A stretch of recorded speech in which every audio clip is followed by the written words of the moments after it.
கவிஞர், பட்டிமன்ற பேச்சாளர், இலக்கிய பேச்சாளர், இலக்கிய நிகழ்வுகளிலே நெல்லை தமிழினுடைய சிறப்பை மண்மனம் மாறாமல் தந்து கொண்டிருப்பவர். கலைஞர் தொலைக்காட்சியிலே நம்ம ஊர் பெருமையை எடுத்துரைத்தவர். நகைச்சுவை மன்ற கௌரவ ஆலோசகர். தமிழ் வளர்ச்சி பண்பாட்டு மையத்தினுடைய நிர்வாகத்திலே அங்கம் வகித்து அதன் வளர்ச்சிக்கு அரும்பாடுபட்டு வருபவர். விரைவில் தமிழக அரசு வழங்கக்கூடிய விருதுக்குரிய எல்லா சான்றாண்மைகளுக்கும் பொருந்தியவர். திரைப்படம், தொலைக்காட்சி இவற்றின் மூலமாக தம் நடிப்பு திறமையை வெளிக்கொணர்ந்தவர். எளிமை, கம்பீரம், மற்றவர்களுக்கு உதவக்கூடிய பாங்கு என பல்வேறு சிறப்புகளை கொண்ட கவிஞர். மற்றவர்களுக்கெல்லாம் வழிகாட்டி எங்களுக்கும் சேர்த்து கவிஞர் புத்தநேரி செல்லப்பா அவர்களை வாழ்த்துரை வழங்குமாறு அன்போடு அழைக்கின்றோம். அன்பார்ந்த இந்த மேடையில் இருக்கிற ஒவ்வொருவருமே ரொம்ப பெரிய ஆட்கள்.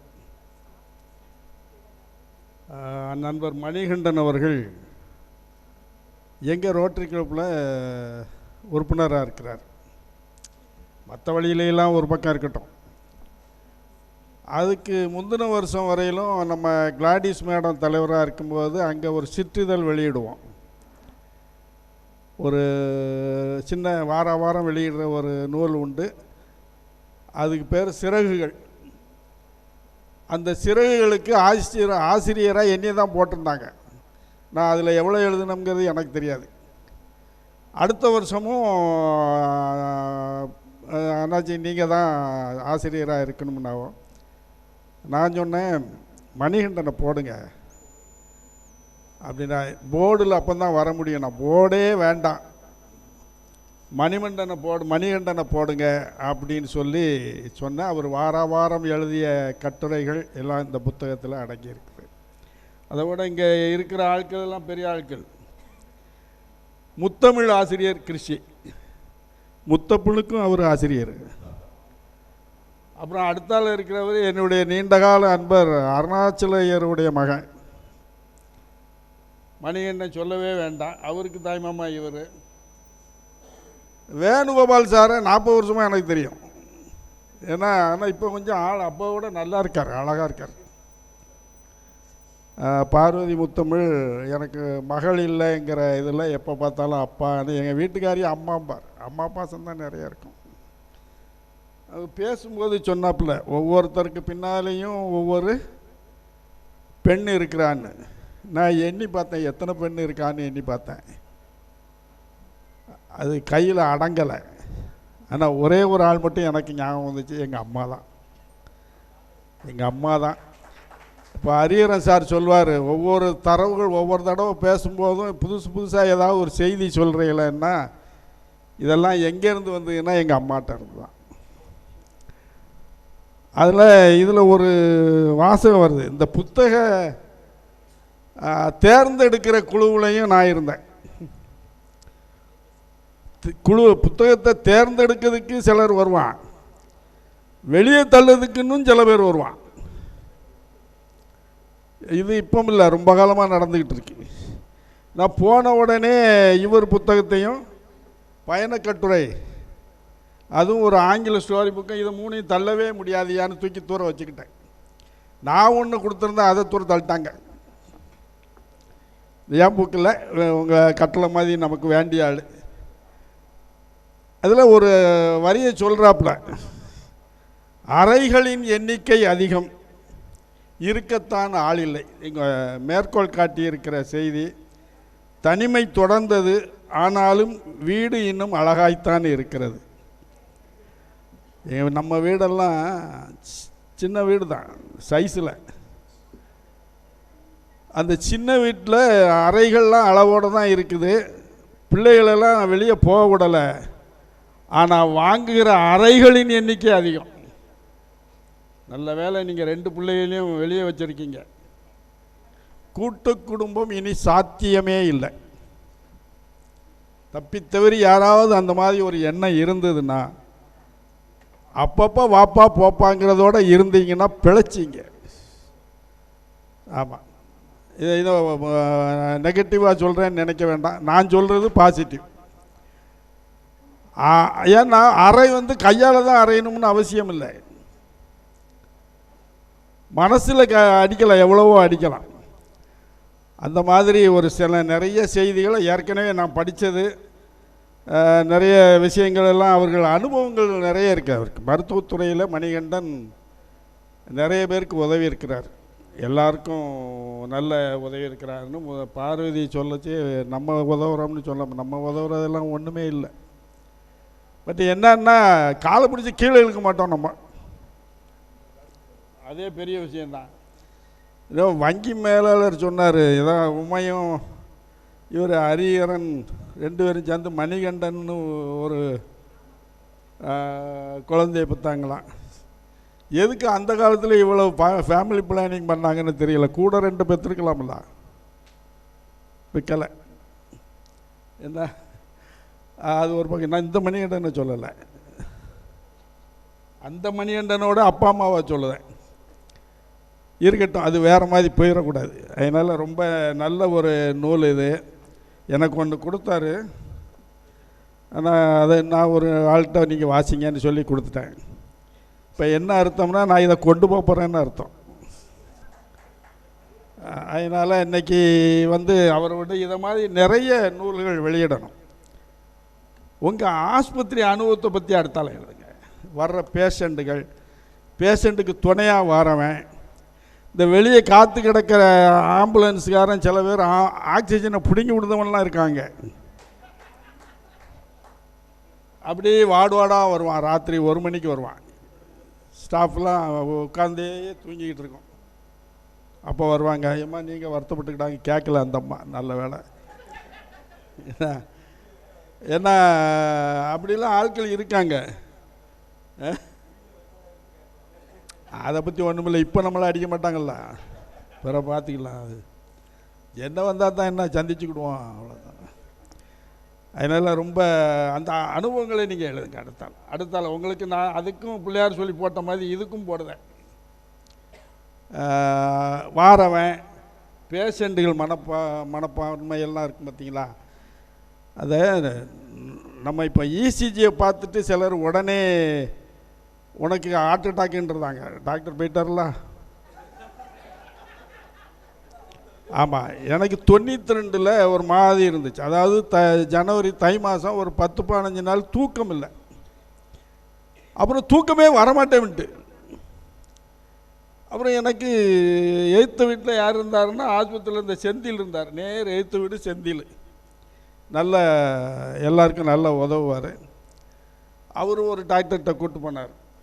அந்த ஆள் என்ன சொல்லிட்டான், ஹார்ட் அட்டாக்குன்ட்டான். உடனே ஹார்ட் அட்டாக்குன்ட்டான். இந்த இசிஜியை மட்டும் வச்சு சிலர் முடிவு பண்ணிடுறாங்க.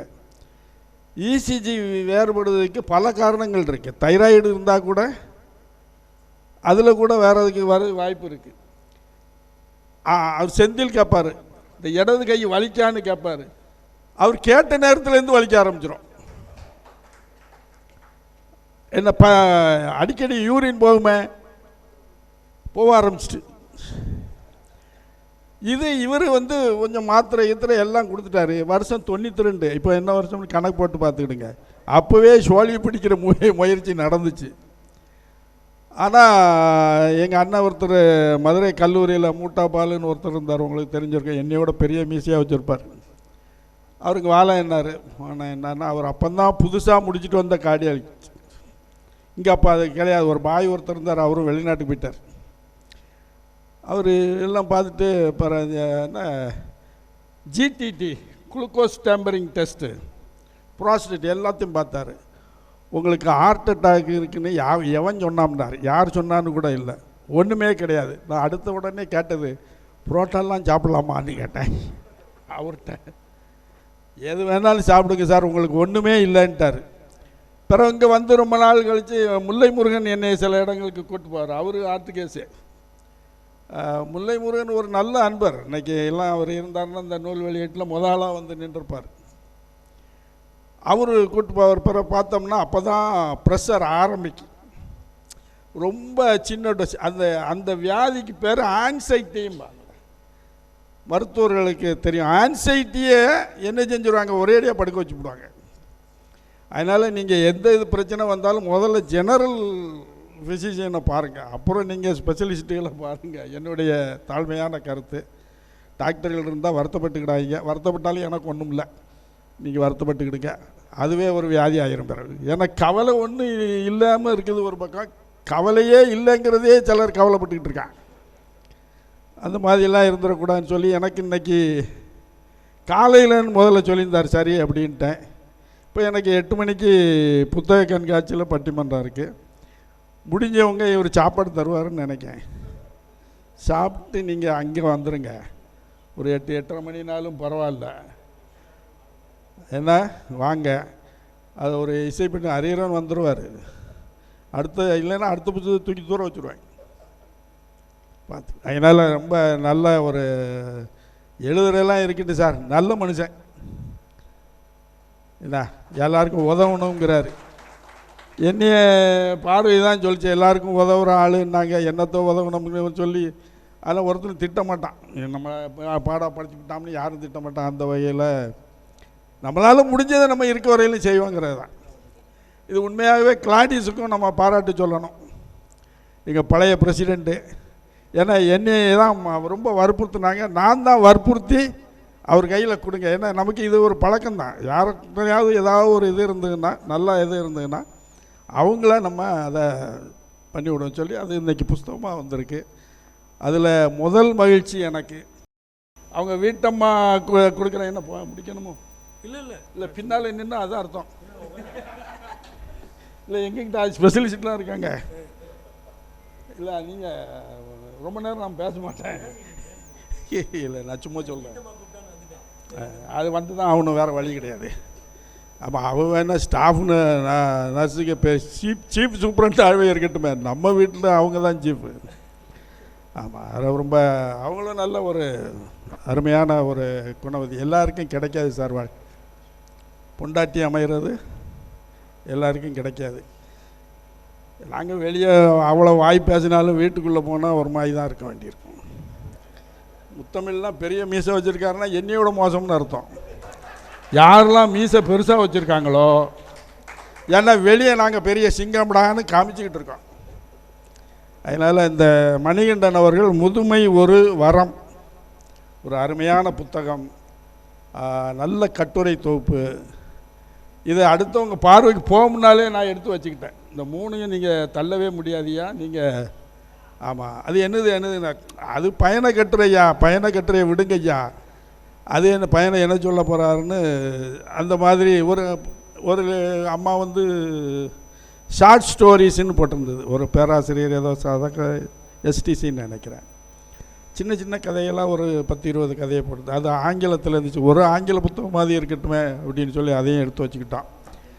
ஆகவே நம்ம மணிகண்டன் சார்வால் அடுத்த நூல் இப்போவே எழுத ஆரம்பிக்கலாம்.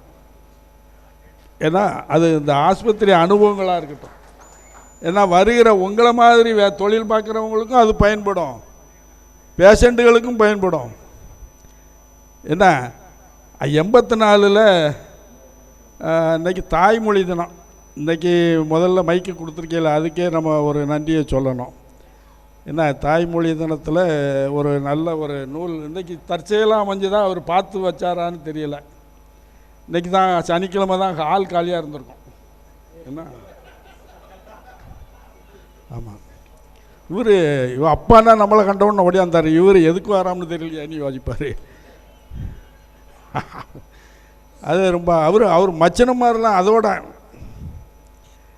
ஏன்னா அவர் எப்படி தெரியும்னா, இவங்க ஊர் நான் வாக்கப்பட்ட ஊர். ஆமாம், நான் வாக்கப்பட்ட ஊர் முன்னீர்பள்ளம், ஊரும் அதான், இல்லைன்னு சொல்ல மாட்டேல்ல. அப்போவே அவங்க அப்பா தெரியும், நல்ல நம்ம ரசிகரும் கூட. திருவேங்கடநாதபுரத்துலேயும் அவங்க ஊர்லேயும் நம்ம நிகழ்ச்சி தான் வைக்கணும்னு போராடி வச்ச ஆள்.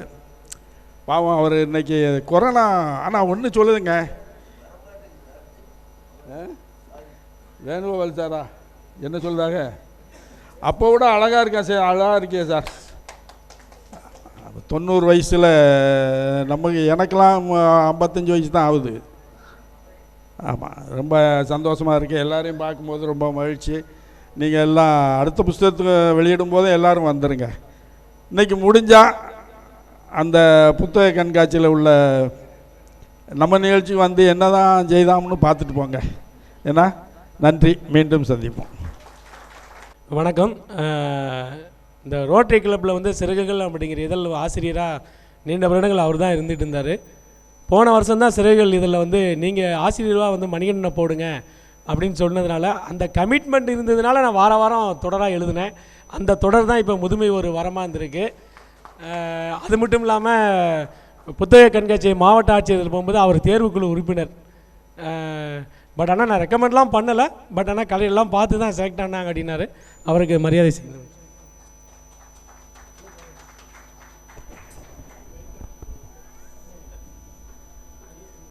நன்றி ஐயா, நன்றி.